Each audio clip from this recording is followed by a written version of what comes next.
Donc, je continue avec les descripteurs. Donc, je répète qu'un processus ne manipule pas directement un fichier. Donc, il manipule un fichier par l'intermédiaire de ce qu'on appelle un descripteur. Donc, je répète, la fonction open, elle retourne un entier. Cet entier, tout simplement, c'est le descripteur du fichier que doit manipuler ce processus. D'accord? Qui va jouer en fait le rôle de l'intermédiaire entre le processus et le système de fichiers. D'accord. Alors, comment ça se passe? Comment le système fait comment dire, la relation entre le descripteur et le fichier lui-même? D'accord? Alors, chaque processus possède ce qu'on appelle une table de descripteurs de fichiers. D'accord? Donc, chaque processus possède une table de descripteurs de fichiers qui lui donne la possibilité d'ouvrir un ensemble de fichiers. Que contient cette table de descripteurs? Cette table de descripteurs de fichiers contient un ensemble d'entrées. On a 20 entrées. Les 3 premières entrées, elles sont réservées, c'est-à-dire on ne peut pas les utiliser pour pouvoir ouvrir des fichiers réguliers. Alors, vous allez deviner, déjà, vous connaissez déjà ces descripteurs-là. Le descripteur 0, c'est l'entrée, comment dire, c'est l'entrée standard. Descripteur 1, c'est la sortie standard. Et puis, descripteur 2, c'est comment dire, la sortie des erreurs. Donc, ces entrées-là, c'est tout simplement les descripteurs, c'est-à-dire la valeur qui sera retournée par la fonction open.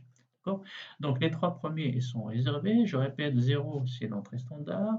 1, c'est la sortie standard. Le descripteur 2, c'est la sortie des erreurs. Le reste, les 17, ils seront, le processus peut les utiliser en cas où, enfin, dans le cas où il manipule des fichiers. Donc, qu'est-ce qui se passe en fait?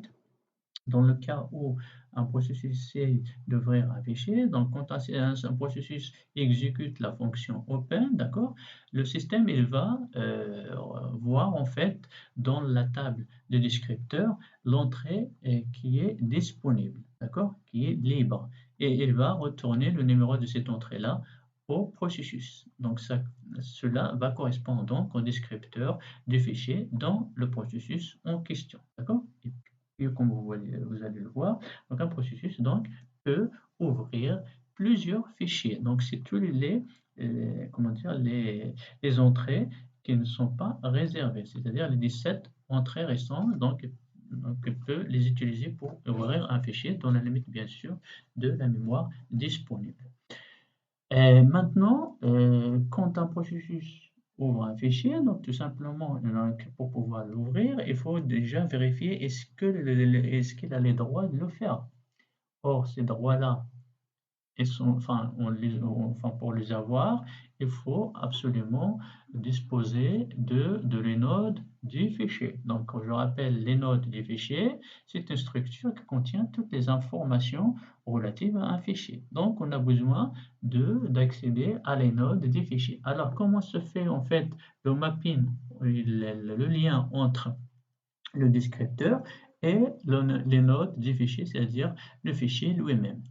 Donc, dans le système, en fait, le système entretient ce qu'on appelle une table de fichiers ouverts. D'accord? Donc, cette table-là, c'est elle qui va faire le mapping entre la table du descripteur de fichiers et la table des inodes. D'accord? Donc, on n'utilise pas ici la table des inodes qui est stockée dans le disque dur, mais on utilise la table des inodes qui est chargée en mémoire. Alors, j'expliquerai le déroulement de la fonction open. Donc, quand un processus essaie d'ouvrir un fichier, qu'est-ce qui se passe? D'accord? Qu'est-ce qui se passe? Donc, le système, qu'est-ce qu'il va faire? Donc, on avait dit quand on ouvre un fichier, on a besoin de son inode. Donc, le fichier, qu'est-ce qu'il va faire? Il va aller voir dans la table des inodes qu'il entretient en mémoire, est-ce qu'il y a une entrée relative à ce fichier-là qu'on souhaite l'ouvrir? pouvoir tout simplement accéder à toutes les informations, pour pouvoir vérifier ce que le processus a le droit d'ouvrir ce fichier en mode spécifié ou pas. Si l'entrée existe, donc il va continuer la suite du processus. Si les nodes, si les nodes de ce fichier n'existent pas dans la table des nodes en mémoire, donc qu'est-ce qu'il va faire?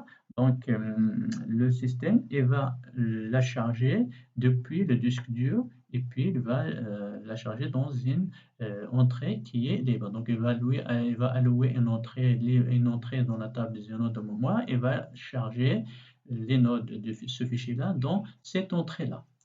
Ensuite, il va vérifier les droits dans le mode d'ouverture en question. Si le processus a le droit de faire cette opération d'ouverture dans le mode spécifié, d'accord, le système, qu'est-ce qu'il va faire? Il va allouer une entrée dans la table du fichier ouvert, puis il va positionner l'offset, d'accord, sur l'entête sur le début du fichier, d'accord, ou bien à la fin du fichier dans le cas où on utilise l'ouverture du fichier avec le mode ajout pour l'écriture. Une fois que c'est fait, d'accord, une fois que c'est fait, le système va allouer donc une entrée dans la table du fichier et puis il renvoie au processus le numéro du descripteur ou bien le numéro de cette entrée-là. D'accord?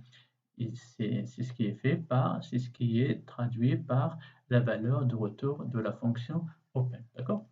Et puis donc, vous avez donc chaque entrée de la table du descripteur, d'accord, c'est-à-dire chaque entrée allouée par le système au fichier lors de l'ouverture du fichier, et va pointer vers une entrée dans la table du fichier ouverte qui a été allouée par le système, d'accord, cette entrée-là, elle pointe vers les nodes du fichier en question. Donc elle pointe vers les nodes du fichier en question. Donc je parle de les nodes en mémoire, chargées en mémoire, d'accord?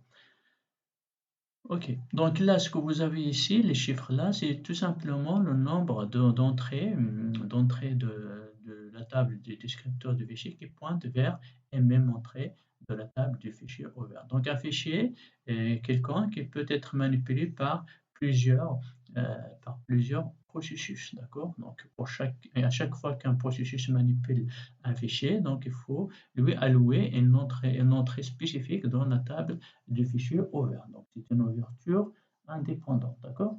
Et puis, ces entrées-là, elles vont pointer vers les nodes réels de ce fichier-là, d'accord? Les nodes réels qui a été chargé depuis le disque dur, parce qu'on avait dit que la table des nodes, elle existe dans les disques durs, donc on charge les nodes des fichiers que des processus sont en train de manipuler dans la table des nodes en mémoire. Voilà.